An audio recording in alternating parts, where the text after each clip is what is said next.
संविधान के तहत आपका जितना भी अवसर समाप्त किया गया, व्यवस्था समाप्त किया गया, तो सारा अवसर इस भारत के संविधान में आपको दिया गया है।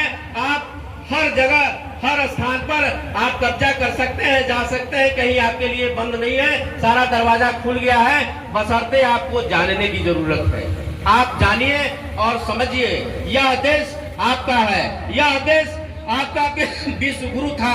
आप पुनः विश्व गुरु बनाने के लिए बाबा साहब ने आपको सारा हथकंडा, सारा हथियार बाबा साहब ने बुद्ध और सम्राट अशोक की तरह व्यवस्था दिया है भारत के संविधान में। आज भारत का संविधान जो है आपका बुद्ध और सम्राट अशोक का दस्तावेज है। आप इस बात को समझकर अपनी विरासत को पुनः वापस लाने का बाबा साहब ने व्यवस्था कर दिया है। और साथियों, आज अशोक विजयादशमी और महिषासुर का शहादत दिवस है।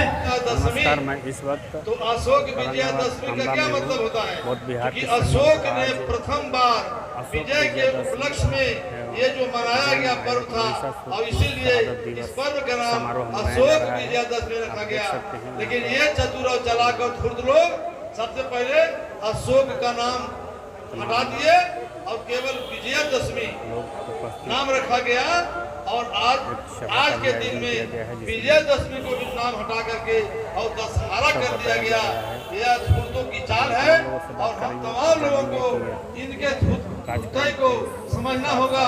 और जब तक इनके धूर्ताई को हम नहीं, इसके साथ अपने क्या संदेश देना चाहेंगे समाज? सबसे पहले तो मैं आपके चैनल को सम्राट अशोक बुद्ध विहार अम्बा की तरफ से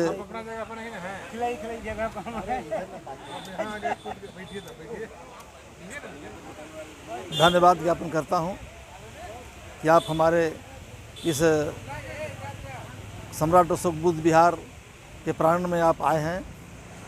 हम लोग अपने SC ST OBC जो तमाम 85% के लोग यहाँ हैं, हम लोग संदेश देना चाहते हैं कि जो आज हमारे लोग यह अशोक विजयादशमी को जो धूर्त लोग दशहरा के रूप में जो कर दिया है और हमारे लोगों को ये पता नहीं है, तो मैं संदेश देना चाहता हूँ अपने लोगों को कि अपने लोग अभी भी जो भूल भुलैया में पड़े हुए हैं, वो हमारे अपने इतिहास को नहीं जानते हैं। हम लोग बार बार ये बात बताते हैं कि जो समाज इतिहास को नहीं जानता है, अपना इतिहास को नहीं जानता है, वह समाज कभी भी अपना इतिहास नहीं बना सकता है। और इसी उद्देश्य से हम अपने समाज के लोगों को बुलाकर ये संदेश देते हैं कि भाई आप इस बात को समझिए, यह पर्व जो है अशोक विजयादशमी है, यह पर्व हम लोग का है, हम तमाम बहुजनों का यह पर्व है। हम लोग अपने असर से इस पर्व को मनाइए।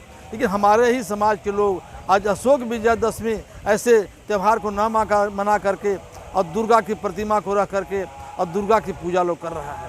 तो यह अब उन लोगों का दोष नहीं है। अगर आज के डेट में ये समझा जाए तो हम ये कहने के लिए तैयार हैं कि अब अगर गलती है तो हमारे लोगों में गलती है। हम अभी भी ठगे और पीछे जा रहे हैं, और जब तक हमारे लोग में इस तरह की जागृति नहीं होगी और तब तक जो है हमारे ही लोग ठगे और पीछे जा रहे हैं। इसलिए हम अपने ही लोगों को जो 85% के जो लोग हैं, हम अपने लोगों को ये संदेश देना चाहते हैं कि आप इतिहास को समझिए, और इतिहास को समझने के लिए ऐसे ऐसे कार्यक्रमों में आइए। जब तक आएंगे नहीं तब तक आप अपने इतिहास को नहीं समझ पाएंगे। और इसीलिए हम लोग भरपूर कोशिश करते हैं। और यह कार्यक्रम हम लोग आज लगभग 10 सालों से प्रत्येक साल जो है अशोक विजयादशमी के एक दिन पूर्व हम लोग यह कार्यक्रम को रखते हैं महिषा शहादत दिवस के रूप में। महिषा शहादत दिवस, चूँकि महिषा जो थे महिषासुर के नाम से जो आज प्रचारित कर दिया है, वो हमारे ही पूर्वज थे। और पूर्वज के हम लोग शहादत दिवस के रूप में हम लोग मनाते हैं, शोक दिवस के रूप में मना रहे हैं। जबकि हम लोग ज्ञापन भी देते हैं तो उसमें कहते हैं कि भाई आपको अगर दुर्गा आपकी माँ है तो आपकी माँ हो सकती है, वो 10% लोगों की माँ हो सकती है, ब्राह्मणों की माँ हो सकती है। वो हमारी किसी भी एंगल से देखें तो हमारी वह माँ नहीं है, और वह इसलिए हम लोग उसको नहीं पूछते हैं। हमारा एक मांग है कि आप अपने दुर्गा को पूजो भाई, हम माना नहीं करेंगे, लेकिन हम ये चाहते हैं कि हमारे जो पूर्वज हैं आप उनको छाती में भाला भोंक करके आप पूजना चाहते हैं। इससे हम चाहते हैं कि ऐसा जो है नहीं होना चाहिए। इस पर हम लोग रोक लगाना चाहते हैं कि हमारे पूर्वज जो महिषासुर थे उनके छाती में भाला तुम मत भोंक दो, तुम जो है अपना दुर्गा को पूजो, उससे हम लोग कोई मतलब नहीं है। हम यही दुनिया हम अपने लोगों को संदेश देना चाहते हैं। धन्यवाद देते हुए और आज के जो कार्यक्रम है उसके संबंध में और महिलाओं को खास करके क्या संदेश? अजय कुमार, मगध बुद्ध विहार महथू, प्रखंड ओबरा, जिला औरंगाबाद, बिहार से हूँ। सबसे पहले आपको धन्यवाद कि आप हमारी आवाज़ को जन जन तक पहुँचाते हैं और आपके माध्यम से मैं इस देश के प्रधानमंत्री से मांग करना चाहता हूँ सबसे पहले कि आप जो पूरे विश्व में जाकर कहते हैं कि मैं बुद्ध के धरती से आया हूँ, मेरा बुद्ध और सम्राट अशोक पहचान है, एक बार आप संसद में इस बात को बोल दें और देश में के सामने आप एक कॉन्फ्रेंस करके यह बोल दें कि बुद्ध के आइडियोलॉजी पर चले। मैं दुनिया में भी यही बात कहता हूँ और देश के लोगों से यही मांग करता हूँ कि आप बुद्ध के आइडियोलॉजी पर मेरे देश के लोग चले और बुद्ध के पंचशील पर लोग चले। हम भी चलते हैं और यहाँ के जैसा कि आपका विषय है कि महिलाओं से क्या चाहते हैं, तो महिला हमारी माता है, मैं उनसे हूँ। मैं अपने माताओं को सम्मान करते हुए बड़ी विनम्र भावना से कहूँगा कि आप बुद्ध के आइडियोलॉजी की अपनाएं और बुद्ध के बताए मार्गों पर चले। इसी से हमारा सबका, देश का और विश्व का कल्याण होगा। आज के कार्यक्रम के माध्यम से सर क्या कहना चाहेंगे? जिस तरह से आप देख रहे हैं कि आज भी ज़्यादातर खास करके आज महिलाएं जिस तरह से मुड़ रही हैं, तो उन महिलाओं के लिए आप क्या कहेंगे? तो आज महिलाएं बहुत सारा आडम्बरम होता है, बहुत इजाज़ का भी बात आता है, ये सब क्या है सर? देखिए, सबसे पहले आपको धन्यवाद। मैं रामचंद्र मेहता, ग्राम पोस्ट रिसियप, जिला शाखा औरंगाबाद, अर्जक संघ का जिला मंत्री।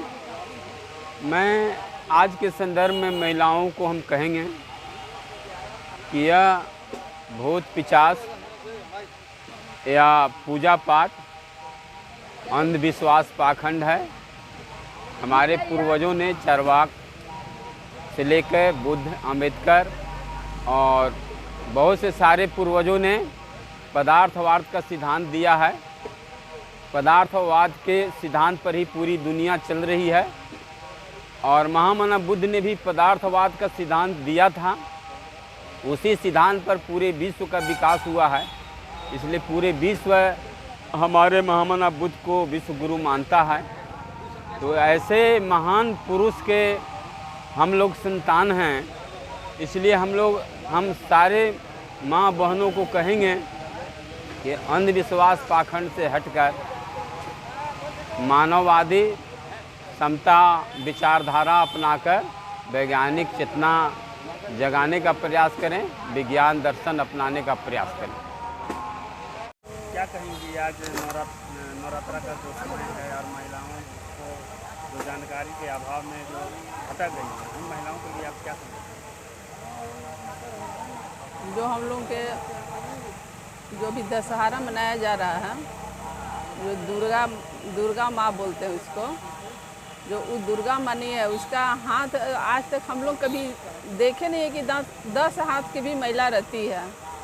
वो एक मतलब कहीं से कोई वो ऐसी थी महिला, वो गलत है और किसी को मतलब मरवाने के लिए उसको लाया गया था, वो मारती है। उसी पर दशहरा मनाया जाता है। इसको हम लोग अशोक विजयदशमी मनाना चाहते हैं, हम लोग मना रहे हैं। इसलिए अंधविश्वास में नहीं रहना चाहिए और हम लोग अम्बेडकर जी और बुद्ध जी का विचारधारा पर हम लोग का चलना चाहिए। पाखंडवाद खत्म करना, अंधविश्वास खत्म करना है। मेरा नाम विजय गोपुआ, घर पिपरडी औरंगाबाद का रहने वाला हूँ और इंटर विद्यालय मनिका मदनपुर औरंगाबाद में इंचार्ज हेडमास्टर के पद पर कार्यरत हूँ। मैं अशोक विजयादशमी का हार्दिक बधाई शुभकामना देता हूँ कि सभी लोग मिलजुल कर रहें, भाईचारा प्रेम मोहब्बत के साथ रहें। और अशोक विजयादशमी के अवसर पर मैं एक संदेश देना चाहता हूँ जो मैं पढ़ के सुना रहा हूँ। वह यह बात डॉक्टर बाबा साहब अम्बेडकर ने बोले हैं कि मुझे दुख है कि तुम लोग अध्ययन से प्रेम नहीं करते। अध्ययन बिना ज्ञान और ज्ञान बिना शांति नहीं आ सकती। तुम्हारा यह कहना व्यर्थ है कि समय नहीं मिलता। मुझे अध्ययन का कितना समय मिल जाता है। जब मैं इंग्लैंड से वापस आ रहा था तो वेनिस से बम्बई तक पहुंचने में मैंने 800 पृष्ठ पढ़ डाले। इस यात्रा में 6 रोज़ लगे थे। एक बार मैं 64 घंटे लगातार एक किताब पढ़ता रहा और ख़त्म करने के बाद ही उठा। आपको अध्ययन की आदत डालनी चाहिए, डॉक्टर बाबा साहेब अम्बेडकर का एक कथन था। दूसरा एक मैं संदेश देना चाहता हूँ भारत के लोगों के लिए कि मुख्य बातों पर ध्यान देने की ज़रूरत है। हर घर में शौचालय, नशा मुक्त, शिक्षा यानी अध्ययन की बहुत ज़्यादा ज़रूरी है, अध्ययन करना चाहिए। हर गांव में सार्वजनिक पुस्तकालय हो, हर घर में साफ सफाई हो, बाल विवाह ना हो, दहेज प्रथा ना हो, पर्यावरण का संरक्षण हो, मान सम्मान सबको देना चाहिए, प्रदूषण पर रोकथाम होना चाहिए, जल प्रदूषण, वायु प्रदूषण, ध्वनि प्रदूषण, बिजली की बचत होनी चाहिए, पानी की बचत होनी चाहिए, हिंसा से दूर रहें, पेपर पत्रिका पढ़ना चाहिए, वार्ड सदस्य संसद महोदय तक अपनी बात शालीनता के साथ रखना चाहिए, घरों में महिलाओं को प्रताड़ना न करना चाहिए, ज़मीनी विवाद हो तो आपसी भाईचारा पंचायती लगाकर हल करना चाहिए। यह हमारा संदेश है और प्रेम मोहब्बत के साथ रहना चाहिए। बहुत बहुत धन्यवाद। जय संविधान, जय मानववाद, जय बुद्ध, अम्बेडकर, ज्योतिराव फूले, सावित्रीबाई फूले, कबीर दास। धन्यवाद। सबसे पहले तो मैं मीडिया के आनंद जी हैं उनको धन्यवाद देना चाहता हूं, जो हमारी विचारों को दूर दूर तक फैलाने का काम करेंगे। और ये जो आज हम लोग अशोक विजयादशमी और महिषासुर का कार्यक्रम किए, तो ये हम लोग मूल निवासी हैं इस देश के और हमारे ही पूर्वजों की भूमि रही है। हम यहाँ के शासक थे, लेकिन यहाँ छल बल से हमारे महापुरुषों का हत्या किया गया और हत्या करने के बाद में है हमारी सारी ज़मीन जायदाद राजपाट हड़प ली गई और हमको गुलाम बना दिया गया। और गुलामी में रहने के लिए हम लोग को शिक्षा छत्र से काट दिया गया, हमको धनहीन बना दिया गया, हमको शिक्षा विहीन बना दिया, हम लोग शस्त्र विहीन बना दिया। और इन्होंने ये मनु विधान बनाया जिसमें शिक्षा ग्रहण करने पर, जीभ काटने, बोलने पर, कान में शीशा पिघलाकर सुनने पर इत्यादि इत्यादि जो वो ये मनुस्मृति के कानून हम पर लाद दिया गया। हम अनपढ़ अज्ञानी बन गए और हम अपने इतिहास को भूल गए। हमारे सारे विश्वविद्यालय और सारे हमारे जो सम्राट अशोक द्वारा जो लिखा गया वो इतिहास था, पत्थरों पर खुदा हुआ इतिहास था, सबको ये तोड़ ताड़ के सबको भ्रष्ट कर दिए। और हम लोग अपने जो इतिहास है उससे अज्ञान बन गए। और अब जब हमारे देश में अंग्रेज लोग आए, कनिंघम आए, जेम्स प्रिंस सिम्पेज आए, तो इन्होंने अशोक लाट को पढ़ा और इन्हीं के आधार पर कनिंघम साबर भारतीय आर्कियोलॉजिकल यहाँ पर मिशन बनाया, उसके तहत खुदाई शुरू किए। और इसके बाद में हम सम्राट अशोक और बुद्ध के दर्शन को फिर पढ़ पाए, देख पाए। अगर वे अंग्रेज नहीं आते तो हम लोग पशु के समान ही बने रहते। वे कथा कहानी का इतिहास बनाकर परोस दिया, यही हम लोग इतिहास समझते। साधु साधु नमो बुद्धाय जय भीम।